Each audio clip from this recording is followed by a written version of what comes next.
Hi folks, my name is Tom Amini Karazi, Regional Vice President out of Southern California, and today what we're going to cover is the basics of investing.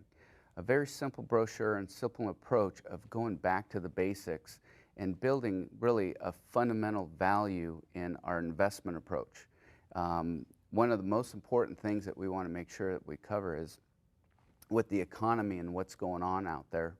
There's, pensions disappearing, people that are overloaded with debt, making wrong financial advice, or getting the wrong financial advice, having the wrong financial habits. We need to go back to the basics. This brochure, I've been doing this presentation for over 20 years, and I have clients from truck drivers making $20,000, $30,000, $40,000 a year, and I have actually over 57 different doctors, some of them over $500,000 a year in income.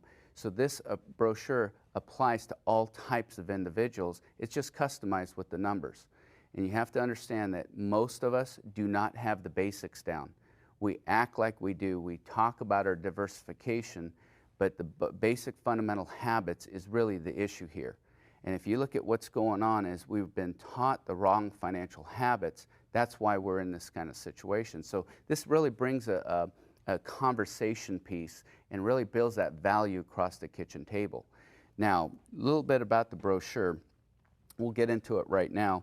The basics of investing. And the first page you're going to go to is you're going to set up the stage and talk about what's happening out there. Look, most American families right now are in a debt cycle versus a cash cycle. And debt cycle is it's automatic. We get into debt just naturally right now. You're not in control of your finances. If you look at outspending your income, constantly borrowing for your lifestyle. And so what happens in this situation is you're always behind the 8 ball. You're never getting ahead. So in order to get in front of the 8 ball, we need to get into a cash cycle habit.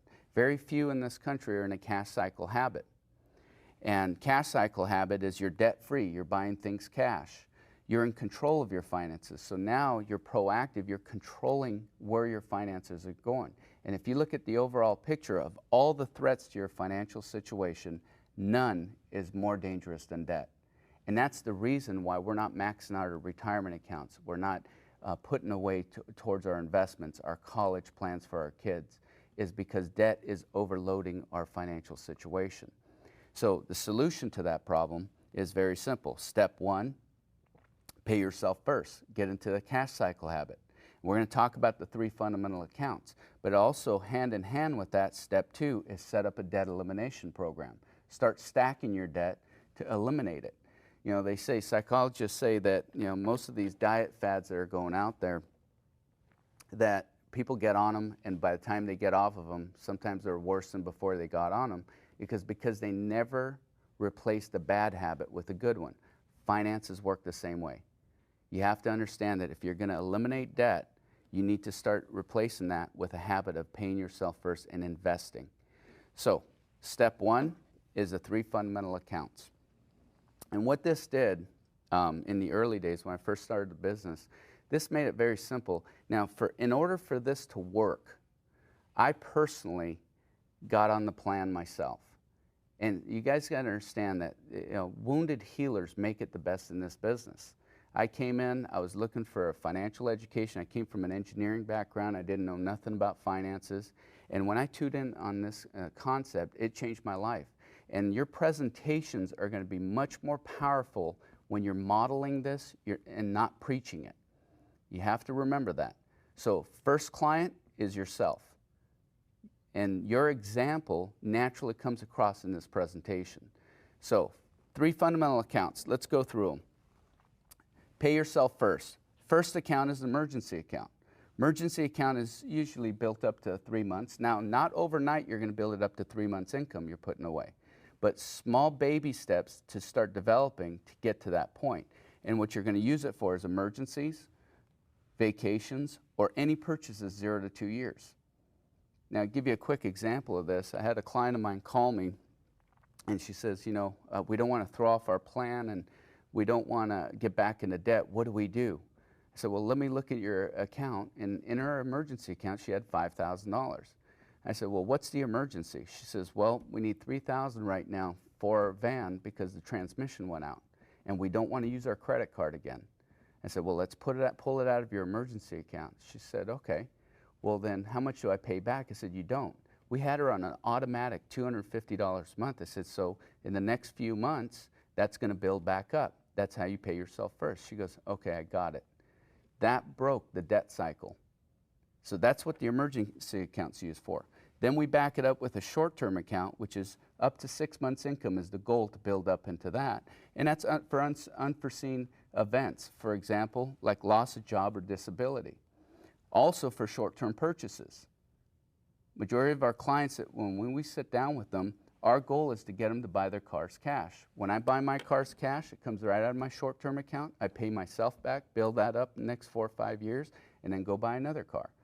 That's basically self-financing. That's when you're in control of the purchase because you have that money put aside, so that puts you in front of the 8 ball, not behind it. And then we back that up with the wealth building account. Wealth building account is retirement accounts like IRAs, traditional IRAs, 401ks, anything that they're putting away for retirement. So when we break it down this way, this is just baby steps in developing that right habit of the cash cycle. And now, how do we calculate out, how that's done? This is very important that you understand this, is you want to get a proper monthly commitment to pay themselves first. And the conversation that I have, and I'll role play this with you real quick, and I teach this to all my agents, is a very simple concept. So look, majority of our clients, and I pull a legal pad out, majority of our clients put away about 10% of their income. We got a fortunate few, about 15%. Those that are limited to fixed budget, about 5%. Mr. and Mrs. Client, which one of these would you be comfortable with? So if it's $4,000, 10% of that is $400, so you write it right out. $200, 5%, $600 is 15%, and then they pick out, and usually 80% of the time they're picking out the $400, the middle 10% of their income. Now that $400, the most important thing is to get a commitment 3 or 4 times to make sure you have a live commitment, something that's real that they're going to commit to. Say, Mr. and Mrs. Client, I need to make sure that this amount that you're going to commit to yourself of paying yourself first is comfortable. If we need to adjust it, let's adjust it right now. So $400 is comfortable. We go right back to the brochure. That $400 a month commitment that we just got from them, you want to break it down. $200 a month, you want to put in an emergency account, that's the 50%. 25% goes into short term, that's $100 a month, and then 25% goes into the wealth building account, which is another 100. Now, Mr. and Mrs. Client, now we have your commitment and broken down where it needs to be invested. Let's talk about the investment options. Emergency account, that's a money market. Money market, the reason why we pick a money market, it needs to be there when you need it. Emergencies happen when they happen. So that's why we use a money market account. Short-term account, short-term funds, we use basically a conservative allocation. It needs to be conservative because it's more short-term. Then the wealth building, which is your retirement type of accounts, we need to use a wealth building concept. So let's go back and we pull out our legal pad and actually go through this. So you want to retire at age 60, for example. Well, here's what you want to look at. At age 60, up to that point, your focus is to get your money to grow. So you're in your growth phase of your life. So you need to use growth funds in this phase of your life. Then after retirement, your focus is income. So in your income years, so you need to use income funds for this phase of your life. So if you have income funds in your growth phase and growth in your income phase, you see where there's a problem. We need to organize that and put that towards your objective, which is, number 1, growth years, retirement, then focus on the income years. Now, what we use for those type of investments is mutual funds. And whether you know about them or not, I'm just going to touch on them a little bit. And we left this page in here. So it's a very simple way of explaining how mutual funds work. So what is a mutual fund? A mutual fund is a group of investors like you and I pulling our money together and then having a professional money manager invest into the economy. That's the basic concept of a mutual fund. Now, the most important way to invest into mutual funds is dollar cost averaging. And that's the most important page that we cover with all our clients. You have to make sure you understand that the reason why we put this in the brochure is that in times of fear, when the market's going up and down, fear is replaced with proper education. I've had clients call me before, and I have them go back to their notes, and they have the dollar cost averaging page, and their emotions are pretty much settled because they see that this is value time. So let me give you a quick example how we cover the dollar cost averaging page. Basically, it's systematic investing. Mr. and Mrs. Client, you have two options to invest your money. You have $100 a month for the next 6 months, and you can either put it into a rising market where the price goes up every month, or a fluctuating market where it starts at 10, next few months it goes down to 2, but then it comes right back up to 10. Now you think you didn't make much because it's $10 when it started and $10 when at the end of that period of time. That's not true. If you look at the breakdown, let's look at this. In the rising market, that $100 a month, because it was getting more and more expensive, it bought you less and less shares. So you ended up with 42 shares at the end of that time. In the fluctuating market, when the price went down, you bought more shares. So at the end of that time, you ended up with 126 shares. So if we calculate this out, $20 a month, or $20 a share, excuse me, times 42 shares is $840. $10 a share times 126 shares is $1,260. Can you see where a fluctuating market gives you the chance with dollar cost averaging to get more value for your money? That's the concept we teach. So when the time comes every month and you're systematic investing and the market's fluctuating, just remember dollar cost averaging brings you more value. Now that's the investment approach. Now that was step one. Step two, and this is the most important part, is we need to start setting up a debt stacking or a debt elimination program. You have to understand that most people don't max out their retirement, don't have a fun time with their finances, is because debt is overloading their situation. So step one was getting into a cash cycle habit, 3 fundamental accounts. Step two is stacking your debt. So if we go through this debt stacking program, as we're starting to build up your 3 fundamental accounts, we're going to start stacking your debt. How does that work? Very simple. This is an example of an individual has a retail card, a credit card, another credit card, a car loan, mortgage. You can see they're paying $27.20 a month in payments, and just making those minimum payments over that period of time, it's going to take them 24 years and 3 months to pay off all that debt.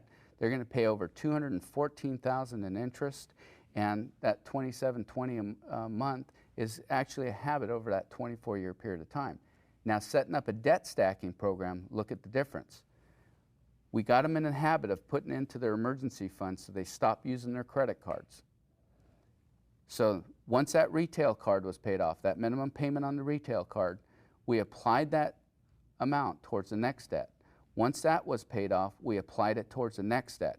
And once that car was paid off, we applied it towards the next credit card, and then eventually to the mortgage. You notice they didn't pay a dime extra out of their pocket, but they stacked their debt. What's the result?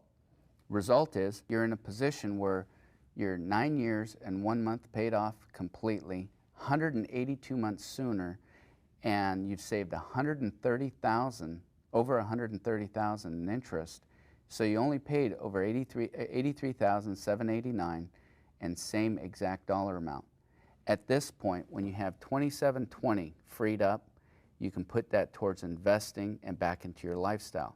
That's a tremendous difference versus the other way. The bad habit was to have that payment for the next 24 years. So you can see the power of stacking debt and getting completely debt-free. And at this point, we just basically roll right into our closing question.